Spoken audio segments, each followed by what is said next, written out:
Welcome back to Close Encounters of the Tech Kind. We've got a conversation today following up on last week's conversation. UK law went into effect, and we have seen some consequence. Did we call it? Or do we have some new ideas on where this is going to go next? I think there's been some changes, and I hate to say it, but we called most of it. Other thing we got to talk about is VPNs. There's been a major spike in VPN activity. Go figure. The UK has wanted more protection and things like that. So anyways, we'll get into that. And then I want to talk about backdoors. Jackson has an idea that came from Nvidia on how to say no, but we'll get into that. Before we go, I want to introduce myself. I'm John. Wow. That came out of nowhere, guys. John's dead. John was struck down right then and there. Struck down. Strike of the Mountain Dew. I'm John, without the burp.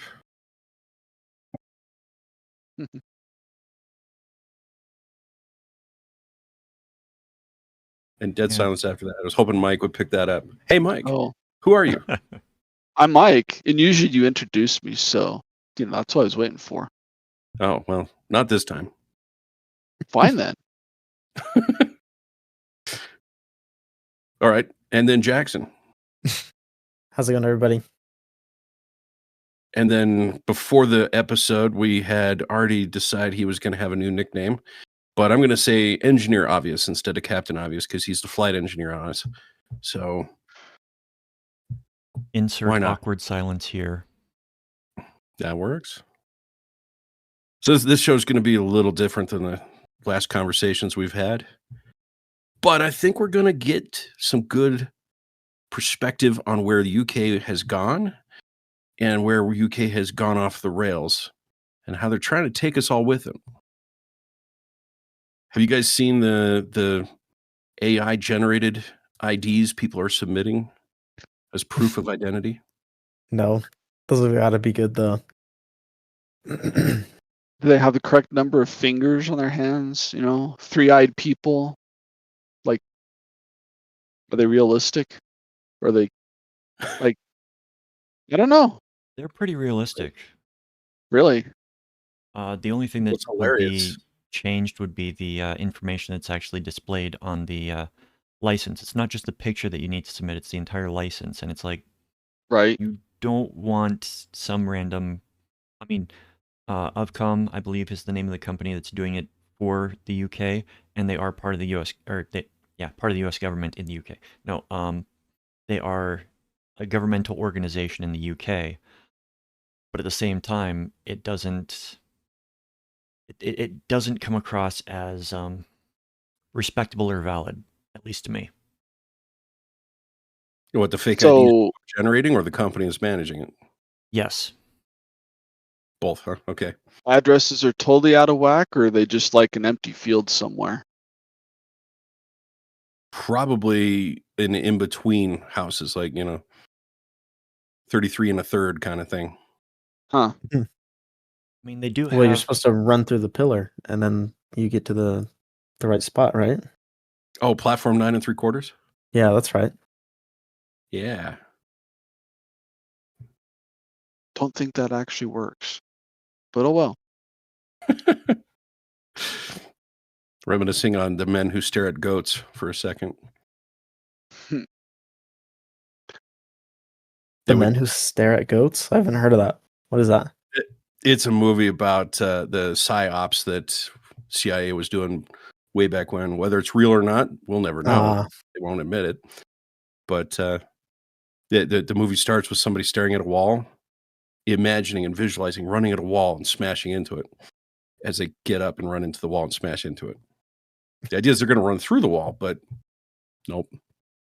So are these fake IDs passing as legitimate, or are they catching them and flagging them? Well, that's the thing. If you've got 1 million IDs to scan through, what would you use? A computer. AI, right? Right. Okay, so if you wanted to submit 1 million IDs, what would you use? AI. So we have Likewise, AI yeah. feeding AI to get a positive match. Who'd have thought?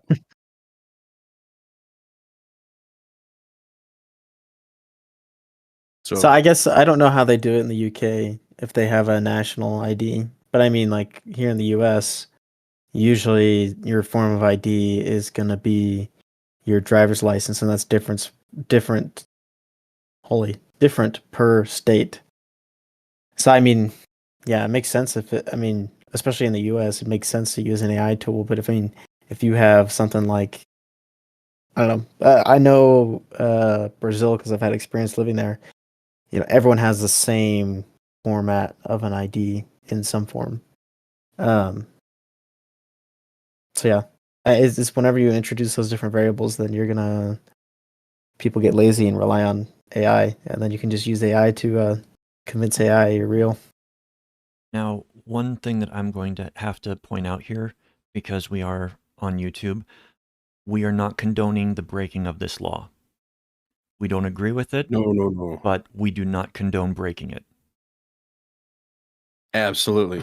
Fake IDs are wrong. They've been wrong since kids have been sneaking into bars and buying cigarettes. So let's not do that. Stay within the laws. However, I think the UK citizens that are doing this are trying to revolt back against a law that they don't agree with. So I'll say, I think we called it last week when we said it's gonna get interesting. You're gonna have people generating fake IDs to get around these rules, and nobody's gonna catch them. Now, there's gonna be an audit in like 3 or 4 months. I wonder what the percentage of real IDs versus made up IDs is gonna end up being. So remind me what the actual like what the process looks like. So the law went into effect, and then people are having to submit their IDs to enter where, and how are they submitting them? Like, is it an account that they have to create with their ISP or something? Like, what is it? With the site. With every site. So every site is now having to collect IDs. Yes. So how is every site verifying these IDs? They're not. So it's just In some sites and have why already would shut you? down. Why would you? If the government forces you to host that and like you have to accept ID, like yeah, I don't know. Do they have some sort of repercussions for someone, say I'm hosting a site and I mean, I don't know. I feel like you'd have to have some sort of a government registry of IDs to then verify that an ID is real. So like, I don't know. It doesn't make sense. This whole thing just doesn't make sense to me. It Because does. It sounds like a lot of work somewhere for somebody if it's yeah, going to be done right. because I'm just thinking, if I'm hosting a site, I'm now mandated to by my government to collect people's IDs to verify their age so that they can use my website. Even if, say, like my website's for, what if it's rated E for everyone? As we say here in the U.S. Like, do you still have to collect an ID for that, or Yes. let's just imagine it's PG-13, okay? Then I have to collect an ID, verify that it's someone's at least 13 years old or whatever the age is, and then for me to verify that whatever they have is a valid ID, I have to have the original database that ID came from. So now you've just introduced, like, I don't know, that just doesn't sound secure to me.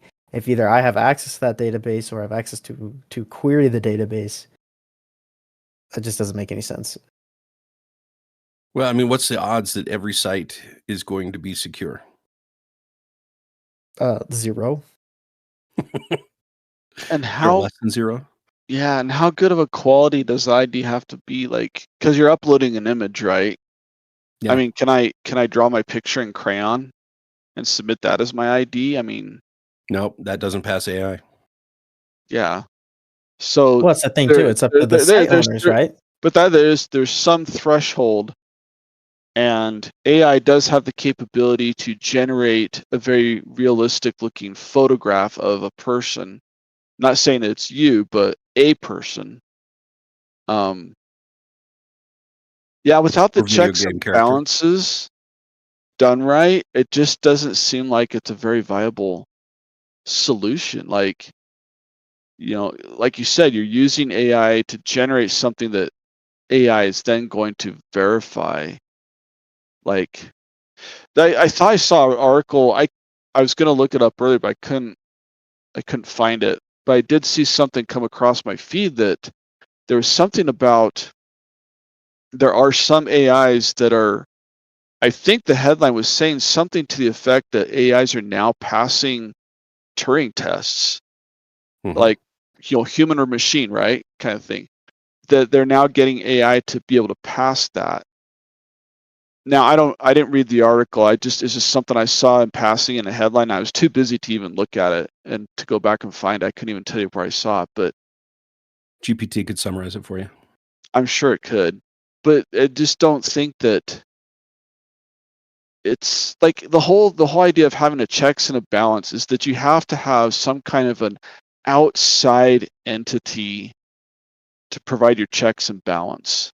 It doesn't work to have an internal checks and balance. Like, well, how do you know that this person isn't taking your money? Because they told me they weren't. Well, and that's it. That's all you're going to do to verify that. Like, when people go in and audit things, they get like a third party, an outside organization that comes in and audits because they're supposed to be unbiased. They're just going to look at raw data and just say, okay, here we have an instance where somebody submitted an ID. It's clearly fake. Why did you pass it? And they're going to start asking all the questions like, how did this get by? Or why is this not flagged or whatever? And in the meantime, people are getting away with it. Like, what's the penalty?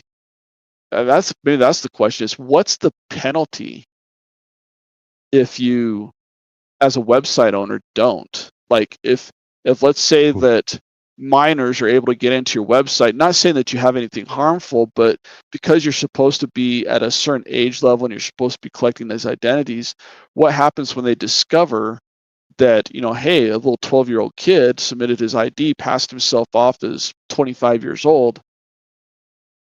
Is there a penalty against the website owner for that, or is the penalty going to the kid? It's fines. It could be as bad as erase the site from the internet. If you don't do it, you're shut off. If you do it badly, I think they fine you and then shut you off. Nobody knows. Okay, that's if not doing it, but that's what I'm saying is like, what happens when we end up with a false positive?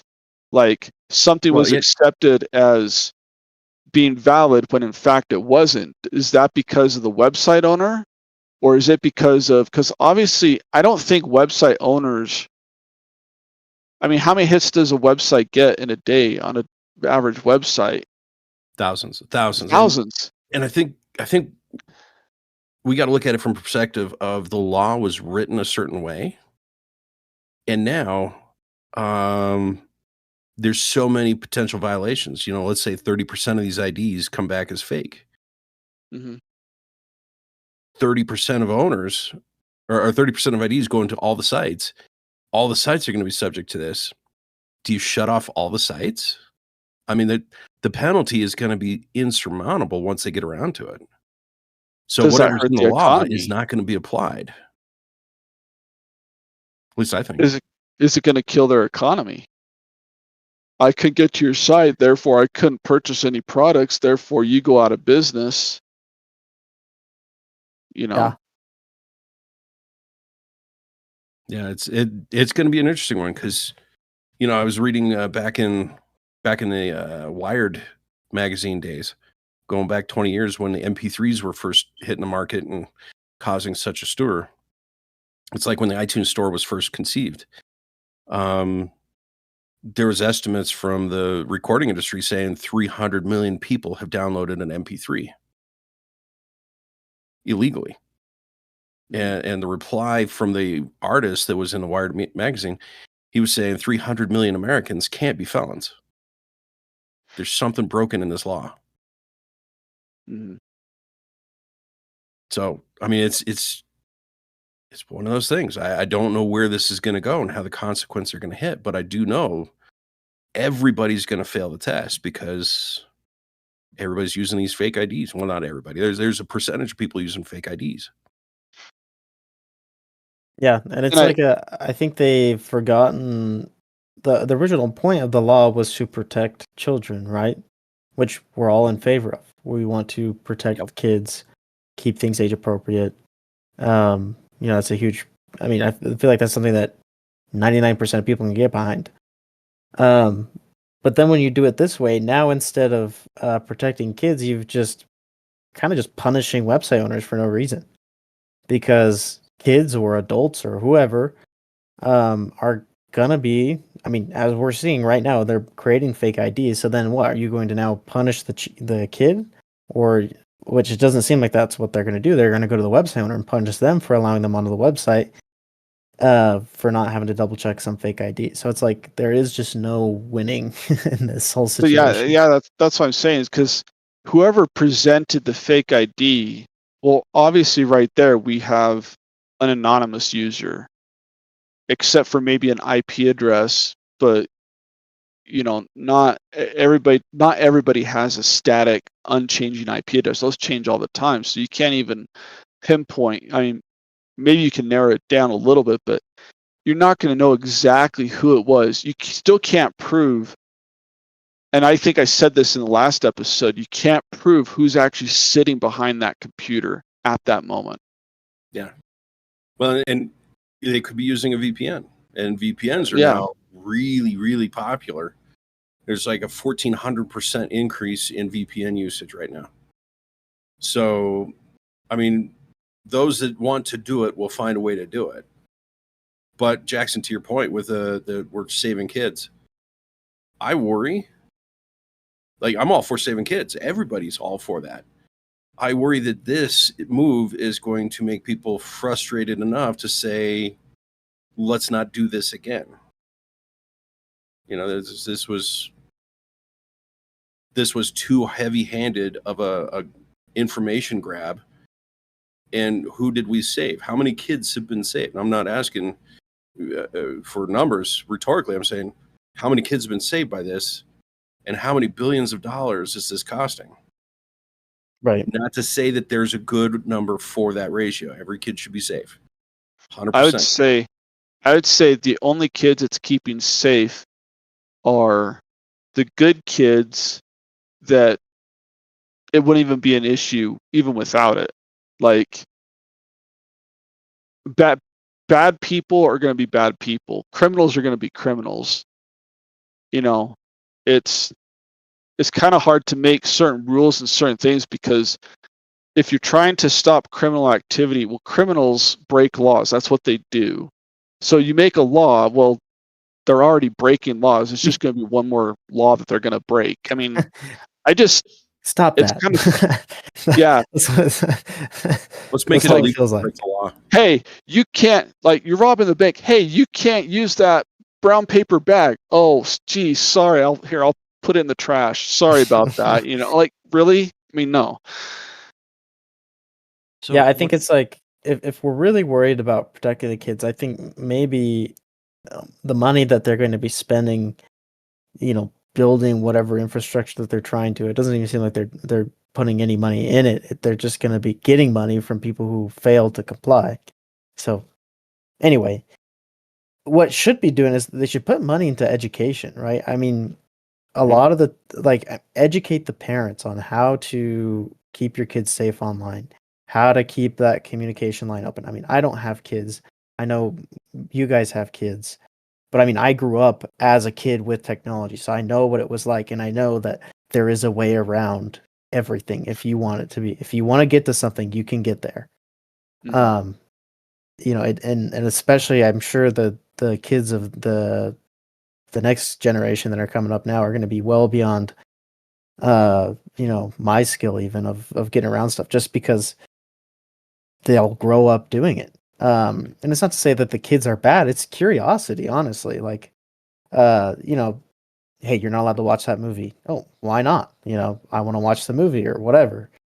So, I mean, I think if anything, if you really want to keep your kids safe, you got to go to the parents, go to the mentors, find those people that have an impact on that kid's life and make sure that like they know what's out there, the dangers, and help them keep themselves safe, because that's the only way. It's not going to be through locking doors on the online, because there are far too many doors. You touch on something There's- that I wanted to bring up too, and it really should be on the onus of the parents and the people that take care of the kids, not on the government, to do something like this. And the tools are actively out there to help with this. Every single phone, you can get parental controls installed on it. Mhm. A lot of devices that you can install in your home to bring internet to your computer, to your TV, will have parental controls on it. And if these companies actually made them a little bit more present, a little bit more relevant, and I know that a 4-digit code for access to stuff on like Netflix or something like that can be entered, but they should also have a like a timeout. Oh, you got 3 codes wrong in 5 minutes. You can't enter anymore for an hour. And it would definitely, hurt the people that forget the code and they want to watch something on their personal account, but at the same time, it would keep things behind a door that the parents actually have control over, more so than, I'm going to say it, Big Brother coming in and saying, "Hey, you can't watch this anymore because we say it's not acceptable. You got to prove to us that you're allowed to watch this." Well, that's where we should have spent the money that we're about to see reflected in this entire effort. Everybody's spending lots of money on AI. Everybody's spending lots of money on compliance. Everybody's going to spend a lot of money on fines. If we had just developed some good technology to empower parents to help regulate and monitor their children, great. Schools, same thing. Like it really seems like we're going after the wrong target here. And again, I think doing it this way has made people really ticked off at the level of intrusion into their personal life, because it feels unnecessary. Because if I could generate a fake ID, so can a 15-year-old boy that wants to get in a website that they shouldn't. Or get on a VPN. Take me outside the UK so I can then get to the website. But here's a crazy thing, guys. This stuff is leaking into all over the place. Spotify is now looking to get scans of your face to automatically decide if you're a grown up or not a grown up. Yeah, it's just I don't know. What do you think about that? I've heard worse things on the radio than I've heard on Spotify.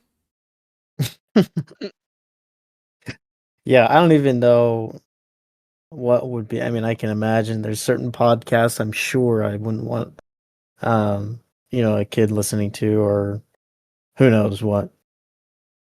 Yeah. But it's yeah, I mean, I think for me it goes back to the parents or guardians, whoever's taking care of that kid. You have to it's your responsibility, and there are tools out there to help you do that. But I think the most important thing is actually just open communication with your child, right? I mean, I think that's the most important, and that's the end all be all for me. But of course, that's not to mean that you should just throw away any of these tools that are helpful for that, right? So I don't And then know. there's just edge cases where you've got foster children or Right.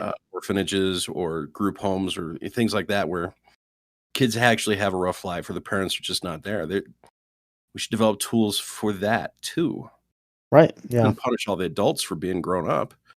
We should empower the kids to be safe online through a method that works, not something that could be circumvented with generative AI.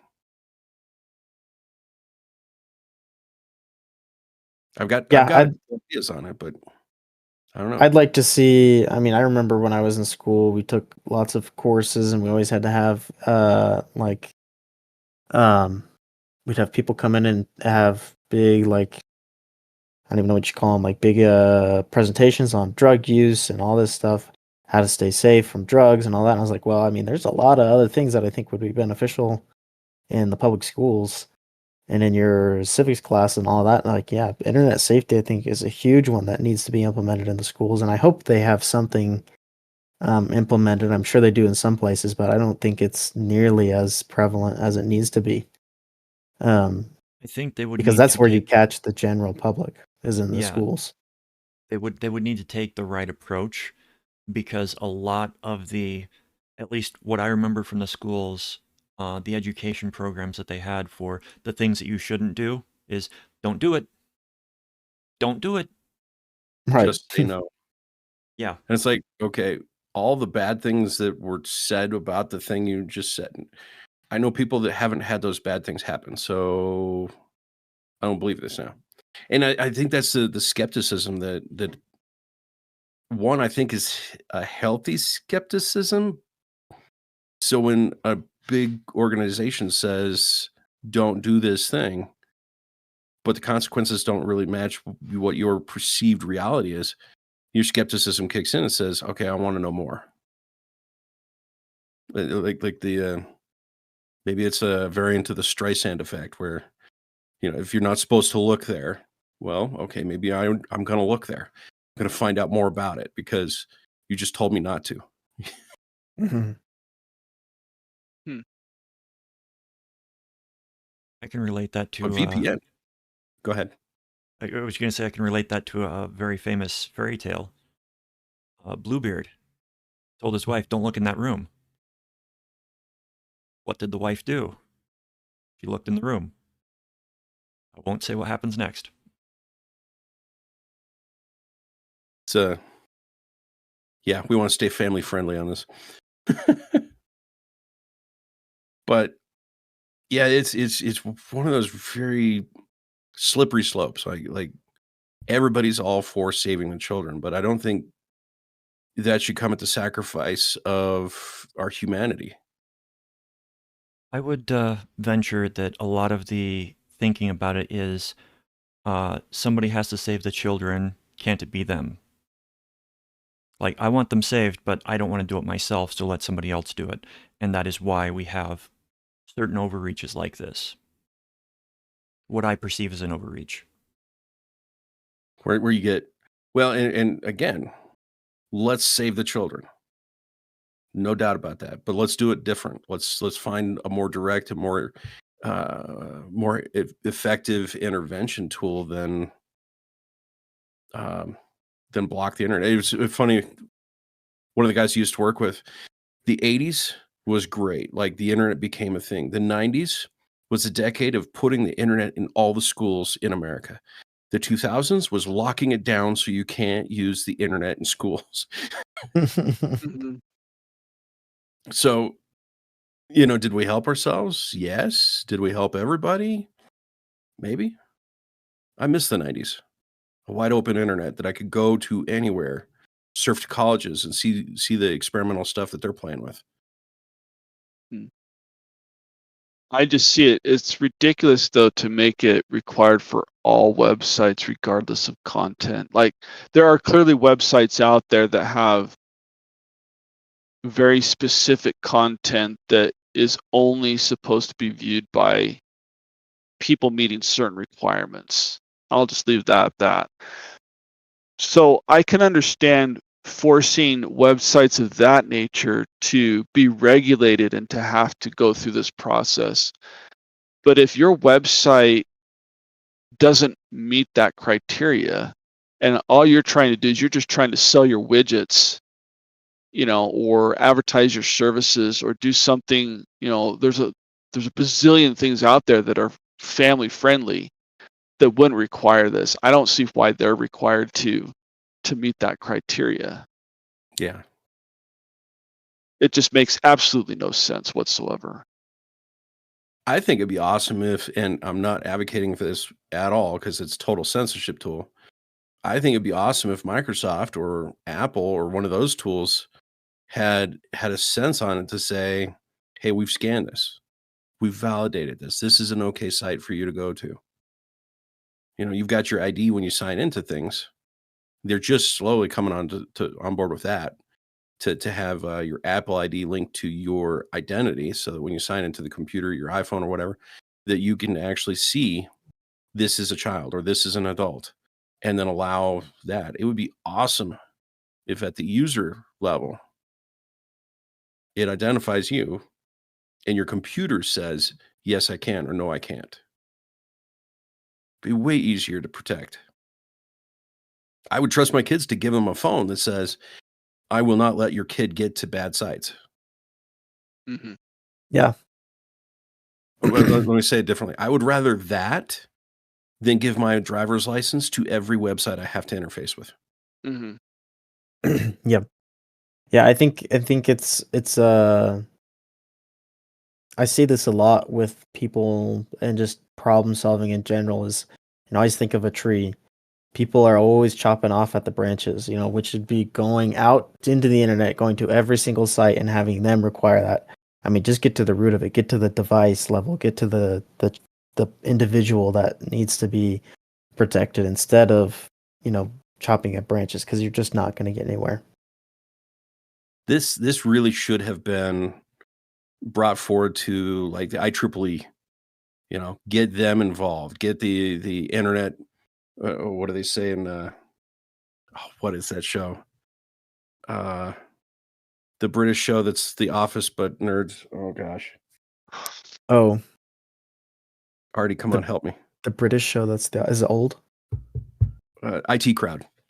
Oh, IT Crowd, where you've got the overlords of the internet. We should go to the overlords of the internet and ask them to make this device level approval a thing. And then me as a parent, if I give my kid a Linux device or some other thing that can surf the internet without that safeguard, well, that's my fault. Mm-hmm. But all the top tier stuff, like Nintendo Switch or, your game stations, they can be required to say, prove your identity and prove you're somebody, because you got to do that anyways. To a point. I mean, you can get around it, but you could just up that game a little bit. yeah, I think don't know. it's just another example. I mean, in this whole Nvidia thing, I think is a similar line of thought as to what the UK is doing. Is you have lawmakers who don't totally understand the technology that are trying to then implement solutions. And it's just a bad idea. The whole Nvidia thing was the U.S. Sorry, let me get this right. U.S. lawmakers in a bipartisan group introduced the Chip Security Act, which is kind of ironic because it should be the Chip Non-Security Act or something. It's a bill that would require Nvidia and other manufacturers to include tracking technology to identify when chips are illegally transported internationally. And then also, it would have a secret backdoor, which we've talked about backdoors on here a lot. Which this backdoor would allow for them to basically do like a remote kill switch on a chip. And I think this is coming from OpenAI and Nvidia. They're kind of spearheading a lot of the AI next generation stuff. And OpenAI has a contract with the US government. Nvidia does too, to help foster this growth. And of course, it always seems to me that these companies, they love to take these big government contracts and then realize that there's a lot of rules that come with it, and then they try and get around the rules by selling to other countries. And of course, the US doesn't like that. So I feel like I see this all the time. It's like, oh yes, we could just got like a $20 billion deal, and they're like, oh wait, but now we can't sell to the places we want to sell, and we can't make as much money as we thought we could. I've got an idea. Require them to give the driver's license to the people they sell chips to. No. Oh wait, no. Work. Never mind. That. Yeah, so this, I mean, it's the same thing with this. You have lawmakers who are trying to create a solution. Hey, we're having chips that are getting out into other countries that that's illegal. We've set, these chips are solely for U.S. use or government use and whatnot. And so their thing is, well, just leave a back door in there. Let's put trackers on them so we can see what's going on. But then immediately, it's always that same thing. Well, if you have access to it, that means someone else can also get access to it. If there is a back door, it's never a back tunnel. It's always a back door, which anyone can get to. Well, we saw that happen. I think this is just reciprocal of what happened with Huawei cameras. I'm unfamiliar. What was that? Huawei cameras were actually sanctioned by the U.S. government, saying you can't buy these because there's a backdoor possibility on those cameras of sending information back to China. So we said, no, you can't have that anymore. Mm-hmm. You can't manage, you can't support, you can't manufacture, you can't integrate, you can't implement, you can't buy them. It's sanctioned by the U.S. government. So, yeah. What's hilarious is there's hundreds of millions of Huawei cameras in America right now. Most of them still in use. That turns into a fantastic conversation with our customers when we walk in and see those and say, oh gosh.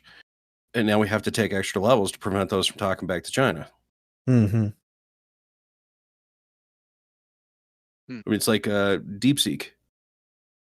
Everybody said stop using DeepSeek because it reports back. There was what was it, David Bombal? He got on with DeepSeek and he was doing a packet capture on the boot up side of DeepSeek. It absolutely sends messages back to Beijing.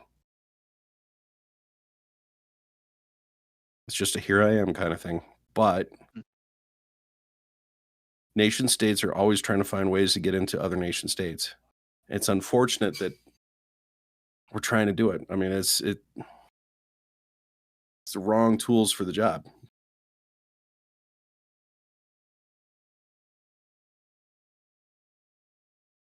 Yeah, I mean, I think it's just I mean, it's it's a shame that we keep seeing the same idea come up. The same idea has to get shut down in so many different ways.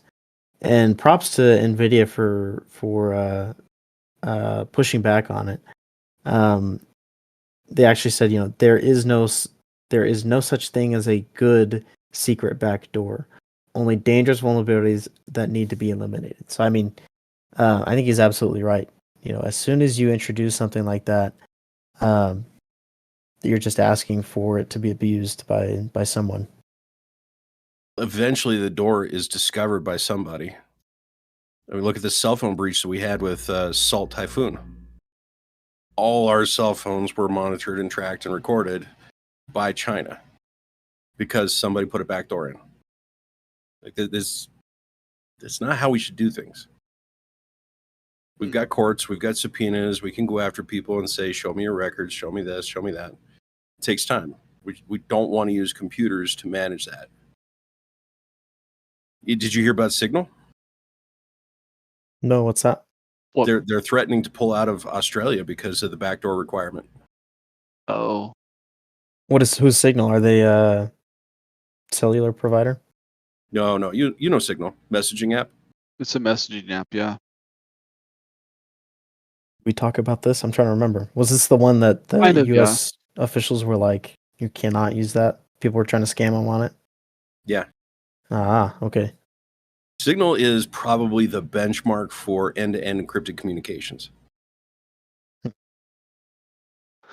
Like you can't break it. It's. I'd say that. Yes, you can if you throw a data center's worth of compute at the problem. You could probably break into one message, but it's heavily encrypted through the best algorithms we've got today. So effectively, it's secure. And the Australian government says we want to read everybody's messages. And Signal said, then we won't sell in Australia anymore. Right. This backdoor business is crazy. You know, it reminds me of the line in War Games when the character David Lightman's finding out about backdoors, and his buddies he's talking to get kind of the one guy gets a little jumpy. He's like, "You're telling him all our secrets," and the guy responds. He says, "Backdoors are not secrets." And there's actually a lot of truth to that, because if you put a backdoor in and it's known that you put a backdoor in, it's not a secret. It may have a secret password or a passkey or something, but yeah, it's only a matter of time before somebody gets access to that. It's better to just have that shut down entirely. That's why I like the lockpicking lawyer and McNally. Mhm. They're taking the extreme perspective that you made a padlock, you made a door lock. We're going to try and break into it, and we're going to share that information.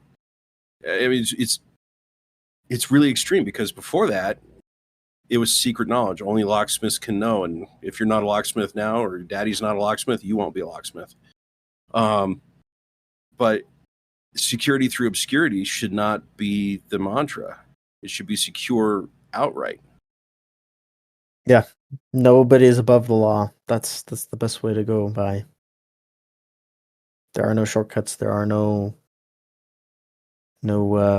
secret passwords that will give you extra access. Everyone should be on the same playing field, and that's how you generate a more secure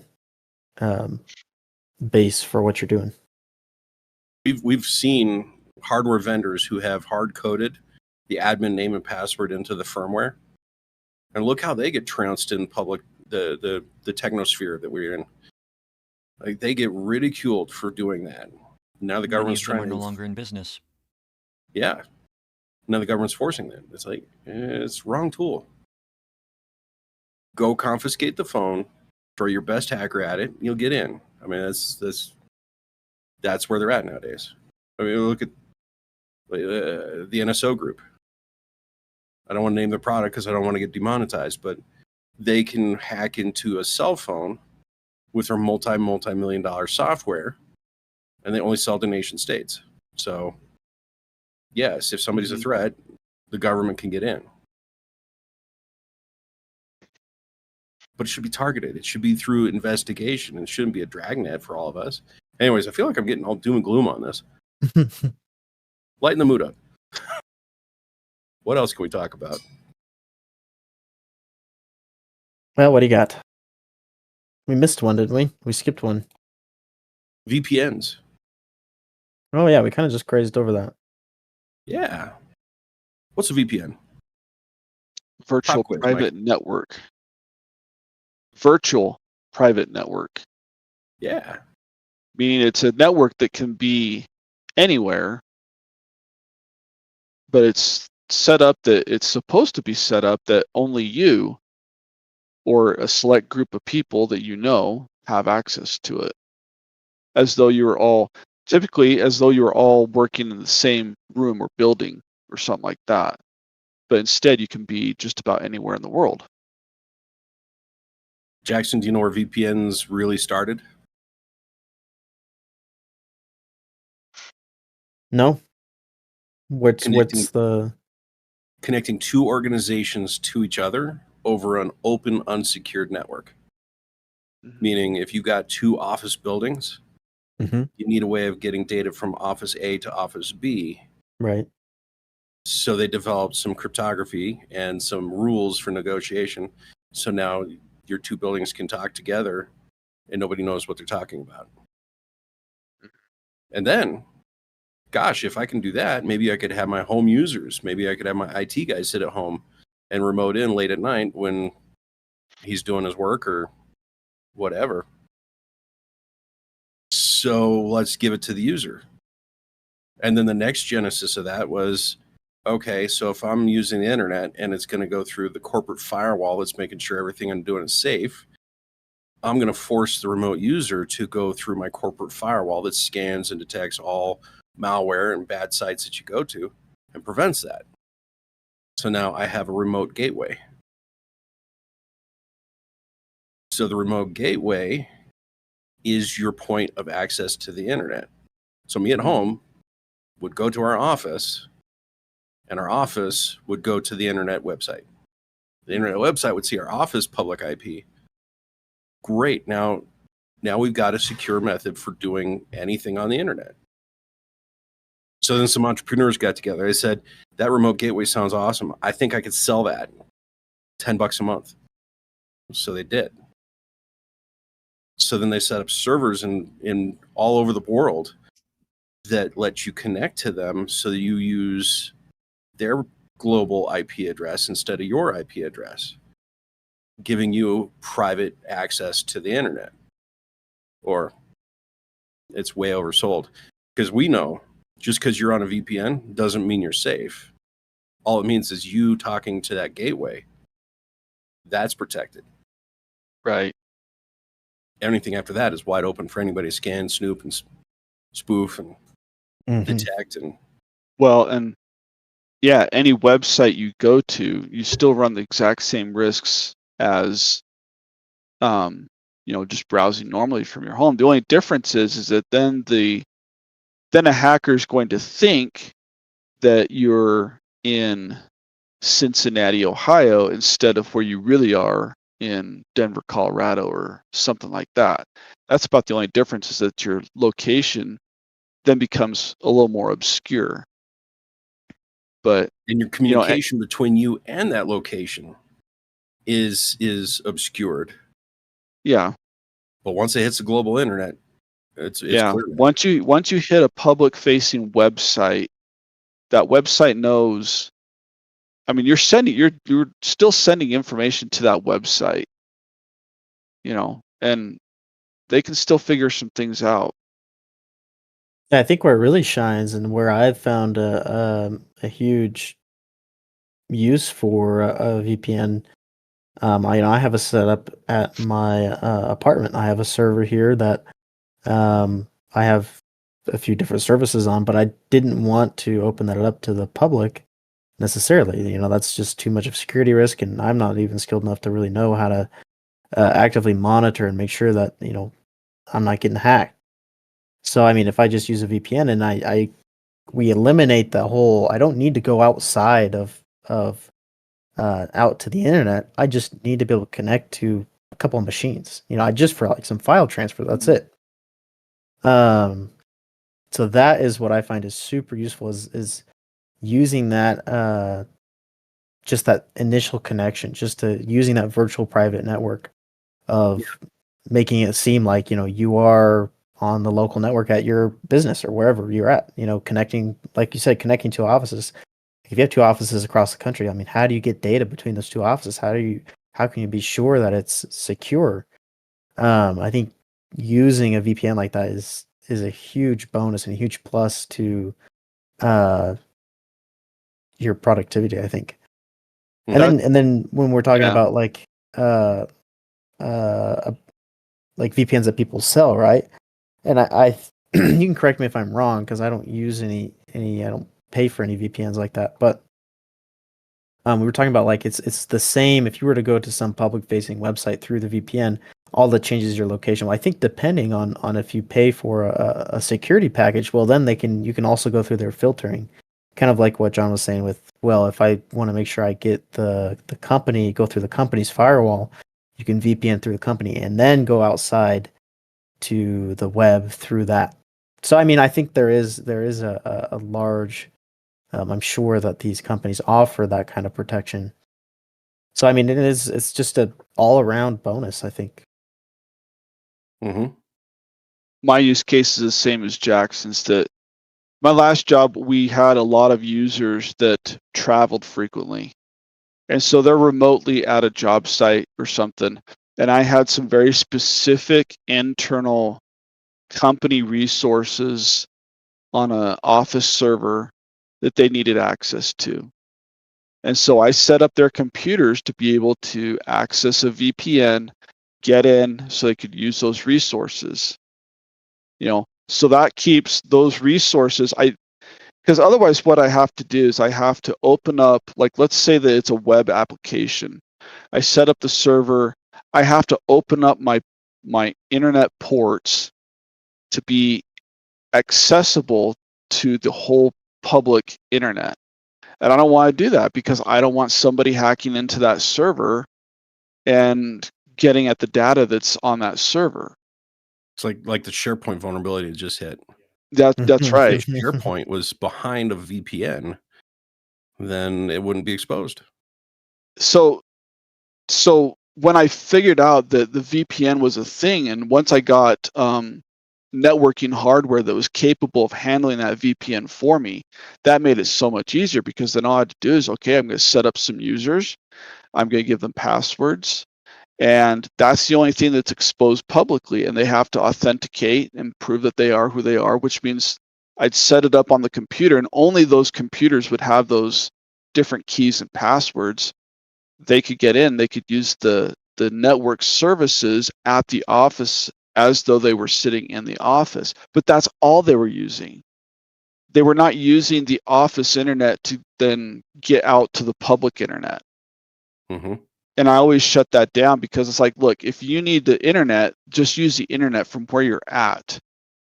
Yeah. Because one, it's a burden on our resources at the office, and two, it just doesn't make sense because you're not gaining anything by doing it, that way. So it worked really, really well, and it's still a solution that I could recommend to people if that's the kind of solution that they needed. Granted, now we've got a lot of this that's being moved to cloud computing and everything, and so that kind of takes care of a lot of that anyway. But what I don't get is that I know that VPNs have also been used, because we talk about that it changes the location. So when I get signed into a VPN that's, we say it's in a different, Dallas, Texas or whatever, and then I surf the internet from there, my public IP address then becomes whatever that IP address is in Dallas, Texas, right? I know that people have used this to circumvent getting around different things. Like, let's say that you're in a country that has the internet blocked, or driver's license requirement, or something like that. So now I sign into a VPN. Now I'm no longer sitting in, said restricted country. It looks like now I'm coming from the United States or Canada or somewhere else, and I can get access to the things that Canada, United States, et cetera, has access to. which is good. But I also think we're watching the genesis of a splinter net. I don't know how much longer VPNs are going to work across national boundaries. It's going to be an interesting day. Yeah, and that's I think you're right. That's where you see the thing like we were talking about Russia was trying to do was shut off everybody outside of Russia. And as soon as you do that, that whole VPN trick doesn't work anymore, because you can't even get to that server. So yeah, it'd be really sad to see that happen. As if the whole splinter net thing happens, and then you can't even. Go ahead. It's going to be interesting. I think you're going to see a whole bunch of. Okay, so back in the day when there was telephone conversations. Okay, Jackson, I'm rolling back the clock here on you. I would call my friends, but the long distance thing was a thing. So if I lived in Longmont, Colorado, and I'm calling to Denver, Colorado, it's a long distance call. Mm-hmm. I could walk there in a better part of a day, but it's a long distance call. That's wrong. So there were some companies that set up call centers where you dial their number, you get into their network, and now you can make a call, and then it goes out their little section. So I could call Denver, I could call Chicago, I could for free. I pay them a low monthly rate of like $25 a month or whatever, and then I don't pay long distance fees ever again. Calling cards was the thing. Mm-hmm. I have a feeling we're going to see some proxies end up on the edge of some of these splinter nets, and you'll see the underground network set up a mesh to get anywhere they want to get. Internet 2.0. This is how it's going to happen. Maybe 3.0. Yeah. we're kind of in 2.0 with all the dynamic and responsive web pages. Yeah, I It think is you're the right. 2.0 because everything is dominated by things like Facebook and YouTube and just like a small collection of websites, whereas 1.0, everyone had their own website. Right. Well, let's call out the big guys because we're advertising on those. We're also at the end of the hour, so I definitely want to say, please like, share, subscribe, follow, do all those buttons. Play with the algorithm, guys, because we want this to go out to as many people as possible. We got a goal to get 100 subs on YouTube, so we're close. Hey If you have guys, any questions, we're just close. ask them and we'll try to answer them next week or the week after. We will respond. Until next time, Cool. I'm John. I'm Mike. I'm Jackson. I have no response. That's good. Have a good night, everybody.